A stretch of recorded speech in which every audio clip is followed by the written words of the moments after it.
दादी यह कौन है? बेटा, यह हमारे गांव की सबसे धनी व्यक्ति है। यह पहले से ही ऐसा नहीं था। यह इसकी सबसे पुरानी फोटो है। इसकी जिंदगी साधु बाबा और उनकी पत्नी की वजह से अपनी जिंदगी को मेहनत और लगन से पूरी तरह बदल दिया। आज से लगभग 20 साल पहले की बात है, चांदीपुर गांव में। हरिया अपने बड़ी सी हवेली के चौपड़ पर बैठा हुआ था। उनके सामने गांव वालों की भीड़ लगी हुई थी। ये लो, ये ले लो, सबको पैसे मिलेंगे। आओ गांव के सभी लोग आओ और एक एक करके पैसे ले जाओ। ये हरिया सबको उधार देगा।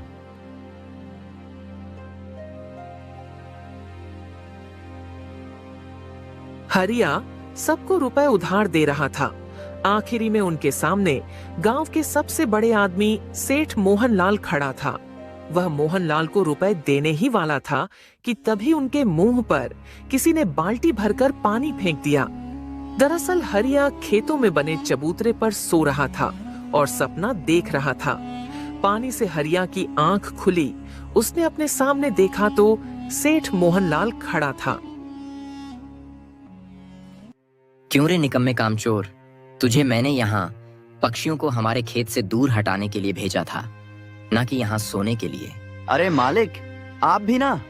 मैं इतना अच्छा सपना देख रहा था। हाय रे मेरी किस्मत, मैं सपने में बहुत अमीर हो गया था और मैं सभी गांव वालों को उधार वापस कर दिए थे। और आखिरी में कौन खड़ा था जानते हो? आप मेरे सामने हाथ फैलाकर खड़े थे। मैं आपके हाथ में रुपए रखने ही वाला था कि तभी आपने मेरे मुंह पर पानी डाल दिया। अरे ओ मनहूस के बच्चे, मेरे इतने बुरे दिन नहीं आए कि मुझे तुम जैसे कामचोर और आलसी इंसान से पैसे उधार लेने पड़े। अरे तू क्या मुझे पैसे उधार देगा? तुमने तो मेरी सारी फसल को बर्बाद कर दिया। देख जरा अपने आसपास, पक्षियों का झुंड आकर आधे से ज्यादा फसल को साफ कर दिया और तू यहाँ पर आराम से सो रहा है।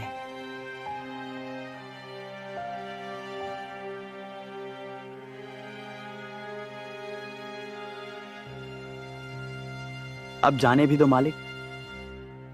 बेचारे पक्षी इतनी दूर से मेहनत करके उड़ते हुए आते हैं। थोड़ा सा तो फसल खा लिया तो आपका क्या बिगड़ जाएगा? अरे ओ नालायक, एक तो गलती करता है और ऊपर से उन गलती को सही साबित करने पर तुला रहता है। तुमसे अच्छा तो वह पंछी है जो अपना पेट पालने के लिए वह मेहनत तो करते हैं, ना कि दिन भर तुम्हारे तरह सोते हैं। तेरा कुछ नहीं हो सकता है। मुझे ही समझना चाहिए था तुझे काम देने से पहले। पूरे गांव में तेरे आलसीपन की कहानी मशहूर है, लेकिन मैं ही एक बेवकूफ हूँ कि तुझे इतना जरूरी काम सौंप दिया। जा निकल जा यहाँ से। मुझे तुमसे कोई काम नहीं करवाना है। मैं किसी और को काम पर रख लूंगा। जी मालिक, मुझे अपना मजदूरी तो दे दीजिए, 200 रुपए। शर्म नहीं आती पैसे मांगते हुए? तू मेरा इतना बड़ा नुकसान करवा दिया और ऊपर से पैसे भी मांग रहा है। निकल जा अभी के अभी, नहीं तो 100 जूते मारूंगा तेरे गाल पर। मोहनलाल ने अपना जूता निकाला। यह देखकर हरिया वहाँ से भाग निकला।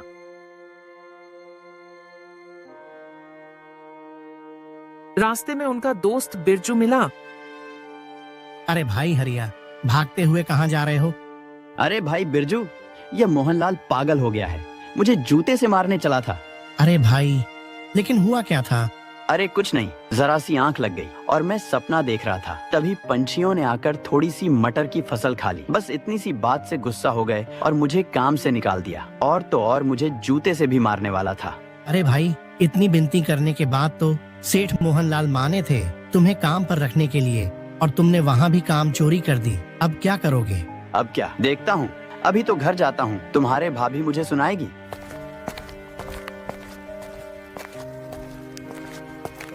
हरिया घर पहुंच गया। घर पर उसकी पत्नी रेणु बोली, दो अब आज की मजदूरी के पैसे। वह पैसे नहीं है मेरे पास। क्या हुआ? कहाँ खर्च कर दिए पैसे? अरे खर्च नहीं किया, वह तो उस कंजूस सेठ मोहनलाल ने मुझे पैसे ही नहीं दिए और तो और उल्टा मुझे जूता दिखाकर भगा दिया। क्यों झूठ बोल रहे हो? सच सच बताओ, क्या बात हो गई है? मुझे तो लगता है कि तुमने ही कुछ किया होगा। मैं नहीं जानती हूँ क्या कि तुम कितने आलसी आदमी हो। हरिया ने रेणु को सारी बात सच सच बता देता है। हे भगवान, किस आलसी कामचोर से पाला पड़ा है। मेरा किसी काम का नहीं है यह इंसान, कामचोर कहीं का। अरे क्या जरूरत थी काम के समय सोने की? ध्यान से काम नहीं कर सकते थे क्या? ये नौकरी भी हाथ से गई। अब क्या काम आओगे और क्या खाओगे? घर में राशन का एक दाना तक नहीं बचा है हमारे घर में, और तुम्हारी काम चोरी के चर्चे तो पूरे गांव में होती है ना। तुम्हें तो कोई 1 रुपया भी उधार नहीं देगा। अब बहुत हो गया, नहीं रह सकती मैं अब तुम्हारे साथ। मैं मायके जा रही हूँ, तब तक एक नया काम देख लेना, नहीं तो देखना मुझसे बुरा कोई नहीं होगा इस दुनिया में। मैं तुम्हारी जान ले लूंगी। और हाँ, तुम मेरे पीछे पीछे वहाँ मत आ जाना। इतनी बेइज्जती हुई है, उतना काफी है। मेरे मायके में 1 कदम तक नहीं रखना, नहीं तो मैं तुम्हारे टांगे तोड़ दूंगी, कामचोर कहिका। रेणु ने हरिया को सुनाकर मायके चली जाती है और इधर हरिया को बहुत तेज भूख भी लग रही थी और घर में अनाज का 1 दाना तक नहीं था। हरिया ने सोचा कि किसी दोस्त या पड़ोसी के घर जाकर कुछ खा लूं, लेकिन हरिया को देखकर सब ने उसके मुंह पर अपने दरवाजे बंद कर लिए। हरिया बेचारा चलते चलते गांव से बाहर आ गया और एक गुफा में पहुंच गया। हरिया ने देखा कि गुफा के अंदर एक साधु तपस्या कर रहा है। साधु के पास एक टोकरी में कुछ फल भी रखे हुए थे। अरे वाह, इतने सारे फल हैं। मुझे तो बहुत तेज भूख लग रही है और साधु महाराज अपने ही ध्यान में खोए हुए हैं। एक काम करता हूँ, इसमें से कुछ फल खा लेता हूँ। वैसे भी साधु महाराज अकेले थोड़ी इतना सारा फल खा पाएंगे। चलो, अभी का तो इंतजाम हो गया। हरिया ने जल्दी से आकर साधु महाराज के सामने बैठ गए और उस टोकरी में रखे हुए फल को खाने लगे। कुछ देर बाद हरिया का पेट भर गया और फिर हरिया ने एक बड़ी सी डकार ली। उस डकार की आवाज से उस साधु महाराज का ध्यान टूट गया। साधु महाराज ने अपने आंखें खोली। कौन हो तुम बालक, और मेरी टोकरी से फल क्यों खाए तुमने? साधु महाराज, मैं एक गरीब असहाय मनुष्य हूँ। मेरा इस दुनिया में कोई नहीं है। एक मेरी पत्नी थी, वह भी मुझे छोड़कर चली गई। गांव में भी मुझे कोई अच्छा नहीं मानता है। मैं भटकता रहता हूँ और भटकते भटकते यहाँ तक पहुँच गया। मुझे बहुत तेज भूख लग रही थी और मैं बहुत दिनों से भूखा हूँ, इसलिए आपकी टोकरी से थोड़ी सी फल खा लिया। मुझे क्षमा कर दीजिए। अच्छा, तो ये बात है, अभी पता करता हूँ। साधु महाराज ने हरिया के सिर पर हाथ रखा और फिर साधु ने अपने योग माया से हरिया के बारे में सब कुछ सच सच पता चल गया। मूर्ख मनुष्य, एक साधु महाराज से असत्य बोलते हो? तुम एक खुद कामचोर और आलसी आदमी हो, इसलिए कोई तुझे अपना नहीं मानता है। तेरे पत्नी भी तेरे इसी आलस से परेशान होकर तुझे छोड़कर चली गई। अरे वाह, आपको तो सब कुछ सच सच पता चल गया। मूर्ख आदमी, तू मेरे योग विद्या के बारे में नहीं जानता है।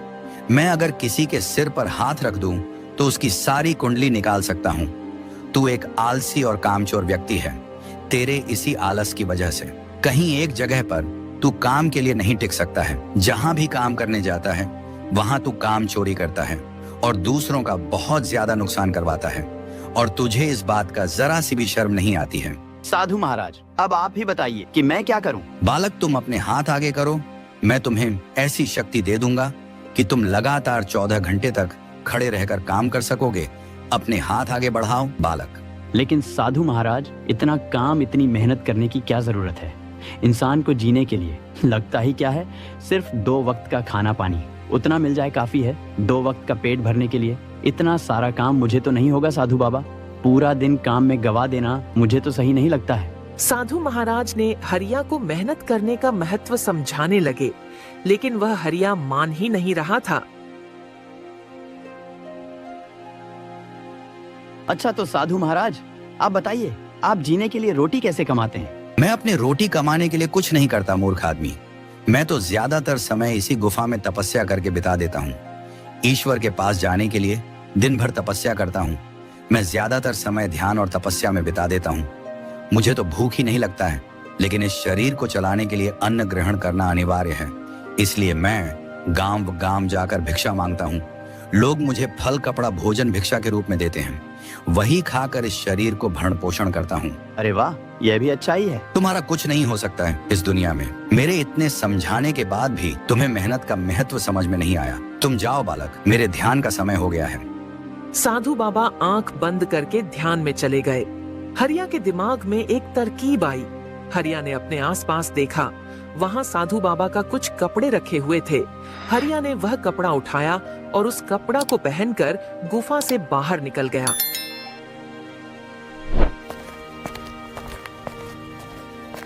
फिर नकली दाढ़ी लगाकर गांव में आ गया। किसी ने हरिया को नहीं पहचाना। फिर हरिया साधु के वेश में सेठ मोहनलाल के घर में जाता है। माते भिक्षम देहि, माते भिक्षा दो मुझे, भोजन कपड़ा फल फूल जो कुछ भी है दे दो माते, ईश्वर तुम्हारा भला करेगा। हरिया के मीठी बातें सुनकर सबको लगा कि वह कोई सच में एक साधु महात्मा है। वह जिस भी घर के दरवाजे पर भिक्षा मांगता, लोग उस हरिया को तुरंत भिक्षा दे देते थे। इसी तरह कुछ महीने बीत जाते हैं, लेकिन अभी तक किसी को भनक तक नहीं थी कि वह गांव में रहने वाला आलसी आदमी हरिया ही है।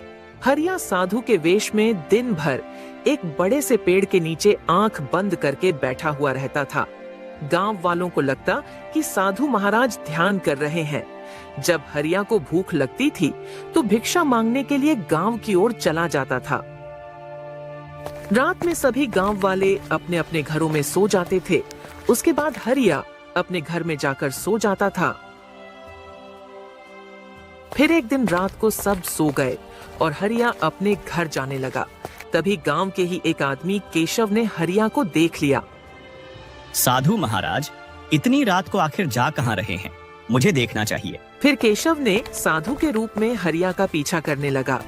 थोड़ी ही देर बाद हरिया अपने घर में चला गया। अरे वाह, चलो अब आज सब कुछ उतारने का समय आ गया है। उस साधु महाराज की जय हो। साधु महाराज जी, आपको देखकर ही मेरे दिमाग में यह विचार आया था। आज तो दोनों समय कितना स्वादिष्ट खाना मिला मुझे। इतना अच्छा खाना तो मुझे मेरी पत्नी रेणु भी नहीं बनाती थी। और हाँ, अब चल के सो जाता हूँ। सुबह उस पेड़ के नीचे जाकर बैठना है। मेरा काम तो हो जाएगा, बैठे बैठे खाना पानी मिल ही जाएगा। हरिया, तेरी तो अब निकल पड़ी। गांव में किसी ने तुझे नहीं पहचाना है, लेकिन मैंने तुझे आज देख ही लिया। लेकिन अब बहुत हो गया, कल सुबह तेरी असलियत सबको पता चल ही जाएगी। हरिया की यह सारी बातें केशव खिड़की से देख रहा था। उसने हरिया को नकली दाढ़ी और कपड़े निकालते हुए भी देख लिया था। अगले दिन जब हरिया भिक्षा मांगने के लिए निकल गया, तभी केशव ने सभी गांव वालों को बुलाया और हरिया का सारा कपड़ा और दाढ़ी को निकालकर फेंक दिया। दाढ़ी और कपड़े निकालने के बाद हरिया का सच सबके सामने आ गया था। गांव वाले बहुत गुस्सा हो गए और सभी गांव वालों ने मिलकर हरिया को बहुत मारा और पीटा। थोड़ी ही देर बाद उसकी पत्नी रेणु और साधु महाराज वहां पर पहुंच गए। साधु महाराज ने देखा कि उनकी चुराई हुए कपड़े हरिया के पास थे और लोग उसे बहुत मार रहे थे। तब साधु बाबा ने कहा, अरे गांव वालों, तुम लोग क्यों मार रहे हो इसे? साधु महाराज, यह आदमी एक नंबर का आलसी और कामचोर तो पहले से ही था, लेकिन अब तो यह झूठ और मक्कार भी हो गया है। यह पिछले कई महीनों से आपका वेश धारण करके हम सब गांव वालों को बेवकूफ बना रहा था। आप जैसे नकली कपड़े और दाढ़ी पहनकर पूरे गांव में घूम रहा था और भिक्षा मांग रहा था। हम तो यही समझ रहे थे कि यह कोई साधु महात्मा है, लेकिन यह तो कामचोर हरिया निकला। साधु महाराज, अब आप ही बताइए, अगर कोई साधारण व्यक्ति एक साधु का वेश धारण करे तो हम जैसे गरीब गांव के भोले भाले लोग असली और नकली का पहचान कैसे करेंगे? सही कह रहे हो पुत्र। इस हरिया ने साधुओं का वेश धारण करके हम जैसे साधुओं का बहुत बड़ा अपमान किया है। आगे से कोई भी साधुओं पर विश्वास नहीं करेगा। मैं अभी से श्राप देता हूँ। साधु बाबा ने अपने कमंडल से जल निकाला और श्राप देने ही वाला था, तभी रुक जाइए साधु बाबा, मैं आपके सामने हाथ जोड़ती हूँ। इन्हें कृपया करके कोई श्राप न दे। ये बहुत बड़ा आलसी और कामचोर व्यक्ति है। इनका और मेहनत का दूर दूर तक कोई भी नाता नहीं है। फिर भी यह मेरे पति ही है। अगर इन्हें कुछ हो गया तो मैं क्या करूंगी? मेरे आपसे विनती है कि आप इसे श्राप मत दीजिए और इसे एक मौका दीजिए। साधु महाराज, कृपया करके इसे क्षमा कर दीजिए। हाँ साधु बाबा, मैं बहुत शर्मिंदा महसूस कर रहा हूँ और मैं आपसे माफी मांगता हूँ। मैंने आपका वेश लेकर बहुत बड़ा गलत काम किया है, लेकिन मुझे सुधरने का एक मौका दीजिए। मैं अब काम चोरी नहीं करूंगा और मुझे आशीर्वाद दीजिए कि आलस अब कभी मुझे न आए। रेणु की विनती सुनकर साधु महाराज रुक गए। उन्होंने हरिया को माफ कर दिया। साधु बाबा ने हरिया को एक मौका देने के लिए सेठ मोहनलाल से विनती की कि हरिया को फिर से काम पर रख ले। साधु बाबा के आशीर्वाद से हरिया मन लगाकर काम करने लगा। मोहनलाल भी उसके काम को देखकर बहुत ही ज्यादा खुश थे। आज पूरे 1 साल के बाद आलसी किसान से मेहनती किसान में बदल गया हरिया और अच्छे खासे पैसे कमाने लगा। उसने अपने खुद के नए घर भी बनवा लिया।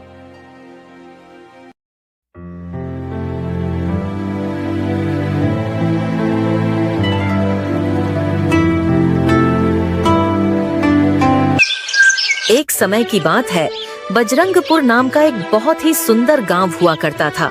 उस गांव में मंगेश नाम का एक गरीब आदमी अपने छोटे पुराने झोपड़ी में किसी तरह अकेला रहा करता था। मंगेश का इस दुनिया में कोई नहीं था। उसके माता पिता उसे 15 साल के उम्र में ही उसे इस दुनिया में अकेला छोड़कर जा चुके थे। उसी समय से मंगेश अपना गुजारा और अपना पेट पालने के लिए गांव के ही होटलों में बर्तन साफ करने का काम किया करता था, जिससे उसके जीने भर का गुजारा हो जाया करता था। इतना ही नहीं, मंगेश अपनी थोड़ी बहुत आमदनी बढ़ाने के लिए अपने छोटे से बारी में थोड़ी बहुत सब्जी उगाता और शाम को बाजार जाकर बेच दिया करता था।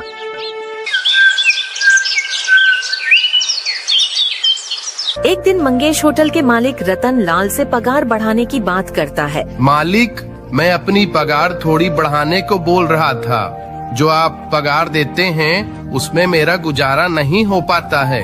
मालिक, कृपया मेरा तनख्वाह थोड़ा बढ़ा दीजिए। क्या रे, तेरी ज्यादा जबान चलने लगी है क्या? तुझे 250 रुपया ही मिलेंगे महीने के। तू क्या चाहता है? 2-4 बर्तन साफ करने के मैं तुझे 1000 रुपये दूंगा क्या? चुपचाप काम करना है तो कर, वरना काम छोड़ दे। मालिक, मैं 1000 नहीं मात्र 50 रुपये बढ़ाने को बोल रहा था। अरे मैं समझ गया हूँ, तुझे काम नहीं करना है। चल निकल यहाँ से गरीब, जाके भीख मांग रास्ते पर। मैं तुझे काम से निकाल रहा हूँ। और सुनो गाँव वालों, अगर इस भिखारी को किसी ने भी काम देने की जरूरत की तो मैं उसे नहीं छोड़ूंगा। मंगेश चुपचाप सारी बात सुनता है और किसी को कुछ नहीं बोलता है। उसकी नौकरी जा चुकी थी।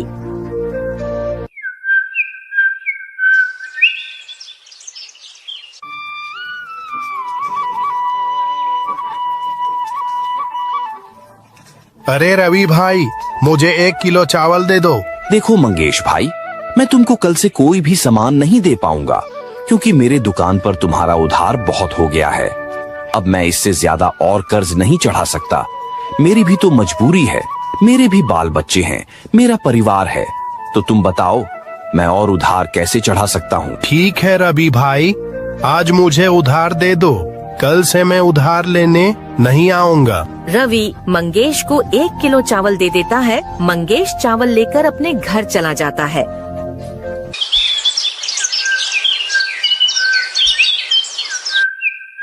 ऐसे ही देखते 2-3 दिन बीत जाते हैं। आज तो खाने के लिए भी कुछ नहीं है। क्या करूं? रवि भाई की दुकान में भी कितना कर्जा हो गया है।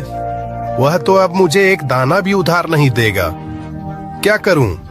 हाँ, जंगल जाता हूं, वहाँ कुछ खाने को मिल जाएगा तो वही खाकर आज का दिन गुजारा कर लूंगा। इतना कहकर मंगेश जंगल की तरफ निकल पड़ता है।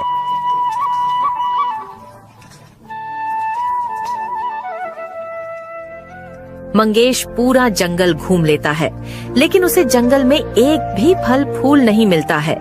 फिर मंगेश भूखा प्यासा परेशान होकर एक पेड़ के नीचे बैठ जाता है। हे भगवान, अब मैं क्या करूं? मुझे कुछ भी खाने के लिए नहीं मिल रहा है और मेरे पास कुछ काम भी नहीं है। अब मैं क्या करूं भगवान, आप ही बताओ। तभी मंगेश की नजर एक खरगोश पर जाती है। वह देखता है कि खरगोश अपने जादू के गोले से फल प्रकट करता है। अरे बस इतना सा फल? नहीं नहीं, मुझे और फल चाहिए। मेरा पेट इतना में नहीं भरेगा, मुझे और फल चाहिए। खरगोश अपने जादू के गोले से फिर जादू करता है और इस बार ढेर सारे फल प्रकट हो जाते हैं। मंगेश यह सब दृश्य बैठे बैठे देख रहा होता है। अरे यह मैं क्या देख रहा हूँ? खरगोश जादू कर सकता है? अरे नहीं भाई, मैंने तो कभी ऐसा नहीं देखा। यह खरगोश तो जादू से फल प्रकट कर रहा है। इतना ही नहीं, यह खरगोश तो बोलता भी है। ये कैसा खरगोश है भाई? मंगेश बेटा, भाग ले यहाँ से। अगर यह खरगोश कोई शैतानी खरगोश हुआ तो तुझ पर भी अपना जादू कर देगा। अभी उसका ध्यान फल पर है। भाग ले बेटा, भाग ले, यही समय है तेरे पास। ये सोचकर मंगेश वहाँ से जैसे ही भागने के लिए खड़ा होता है, वैसे ही खरगोश उसे बोलता है, रुको, हिलना मत अपने जगह से। मैंने कुछ नहीं देखा, मैंने कुछ नहीं देखा। मैं जा रहा हूँ यहाँ से। मुझे कुछ मत करना, मैं किसी को कुछ नहीं बोलूंगा। अरे नहीं नहीं, डरो मत, मैं तुम्हारे साथ कुछ नहीं करूंगा। मैं जादुई खरगोश हूँ, लेकिन तुम इस वीरान घने जंगल में अकेले क्या कर रहे हो? मेरे पास घर में खाने के लिए कुछ भी नहीं बचा है, ना ही मेरे पास पैसे हैं, और गांव में भी मुझे कुछ काम नहीं मिल रहा था। इसलिए मैंने सोचा कि जंगल जाकर कुछ फल फूल खाकर आज का गुजारा कर लूंगा। बस इतनी सी बात है, तुम रुको। फिर खरगोश अपने जादू से ढेर सारे ताज़ा ताज़ा फल प्रकट कर देता है। यह लो मेरे प्रिय दोस्त, यह सारे फल तुम अपने घर ले जा सकते हो, और तुम्हें जो भी चीज की जरूरत हो वह तुम मुझे बताओ। मैं तुम्हारी सारी इच्छा पूरी कर सकता हूँ। धन्यवाद मेरे दोस्त, मैं अकेला हूँ, मेरा कोई दोस्त नहीं है और ना ही कोई मेरा परिवार में से है। मैं अपने घर में अकेला ही रहता हूँ। क्या तुम मेरे दोस्त बनोगे? दोस्त, मुझे तुम्हारे बारे में सब पता है। दरअसल मैं भी तुम्हारे ही तरह बिल्कुल अकेला हूँ। मुझे भी एक मित्र की आवश्यकता है। अगर तुम मेरे मित्र बनोगे तो मुझे बहुत खुशी होगी। क्यों नहीं दोस्त, तो आज से हम दोनों दोस्त हैं। हाँ हाँ, क्यों नहीं मेरे प्यारे दोस्त। मंगेश और खरगोश दोनों दोस्त बन जाते हैं। फिर मंगेश खरगोश को अपने घर ले जाता है।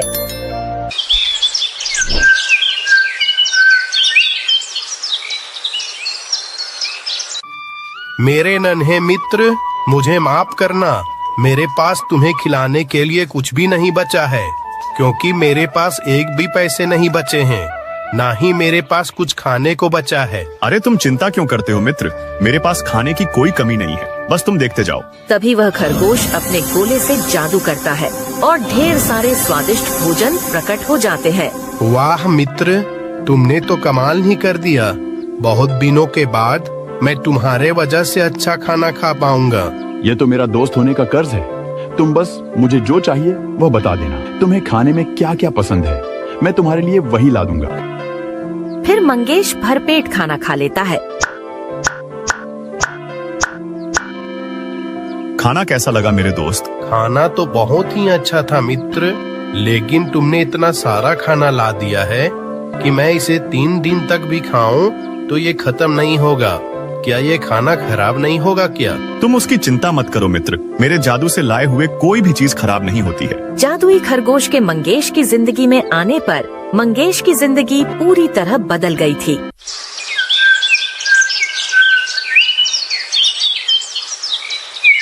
धीरे धीरे मंगेश जादुई खरगोश के मदद से बहुत अमीर हो जाता है। मंगेश एक नया बंगला खरीद लेता है। अब उसके पास पहनने के लिए अच्छे कपड़े से लेकर अच्छा खाना, यहाँ तक कि बड़ी बड़ी गाड़ियाँ भी मंगेश के घर के आंगन में खड़ी रहने लगी थीं।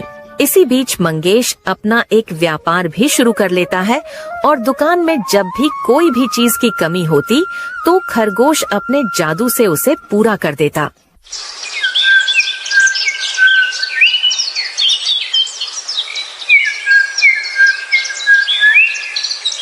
मंगेश की तरक्की देखकर सारे गांव वाले हैरान हो जाते हैं। अरे भाइयों, मंगेश को देख रहे हो ना आप लोग? होटल में बर्तन साफ करने वाला आदमी आज इतना अमीर कैसे हो गया?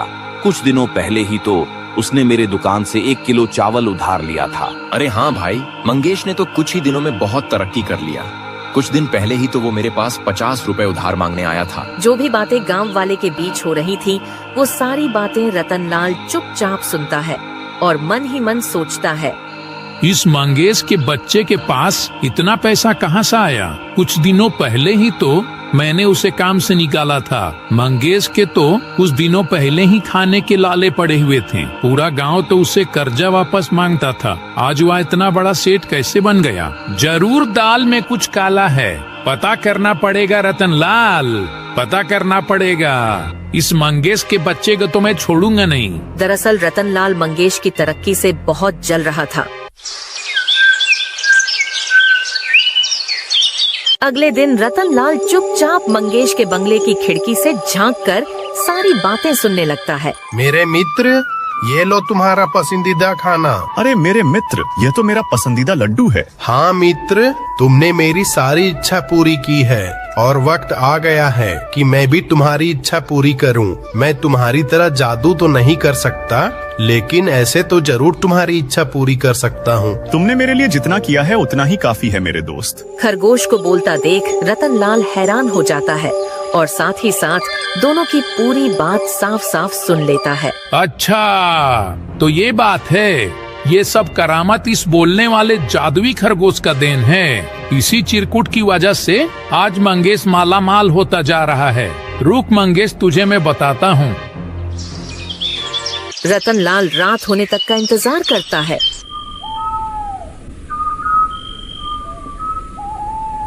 रात को खरगोश और मंगेश अपने बिस्तर पर सो रहे होते हैं। तभी रतनलाल चुपके से उसके घर में घुस जाता है और खरगोश को अपने साथ अपने घर ले जाता है।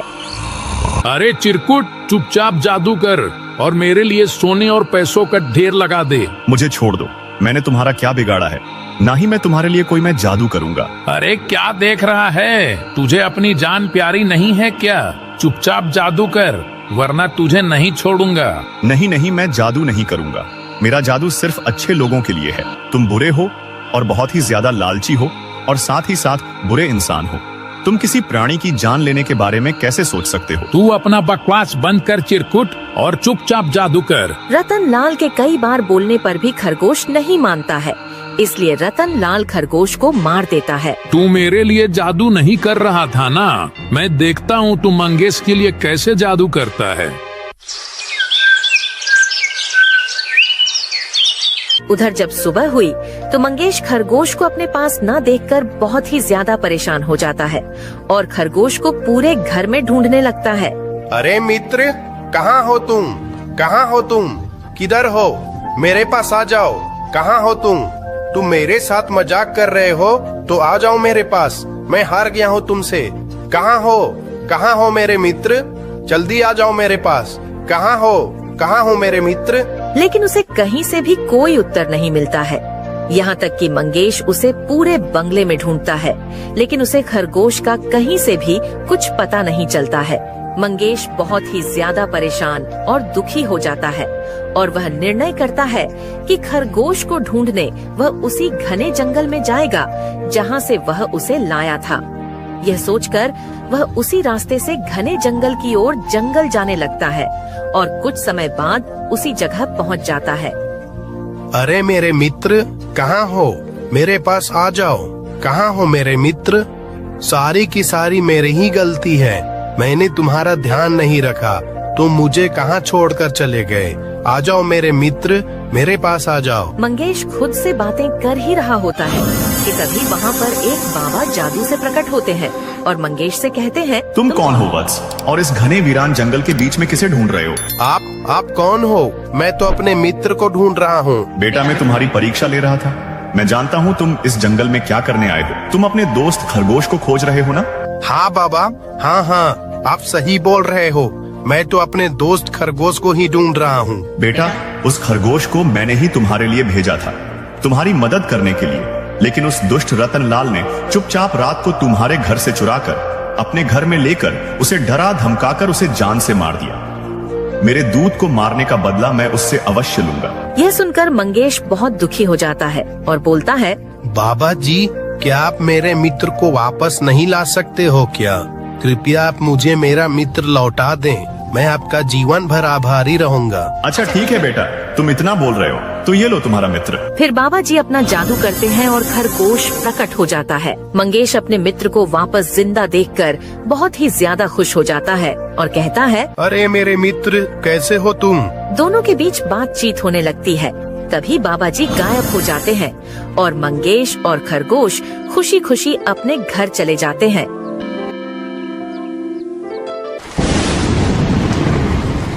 ऐसे ही महीनों गुजर जाते हैं और बारिश का मौसम आ जाता है। एक दिन रतनलाल भारी वर्षा में कुछ काम से बाजार की ओर छाता लेकर जा रहा होता है। तभी एक जोरों की गर्जन के साथ उस गिरती है और उसकी वही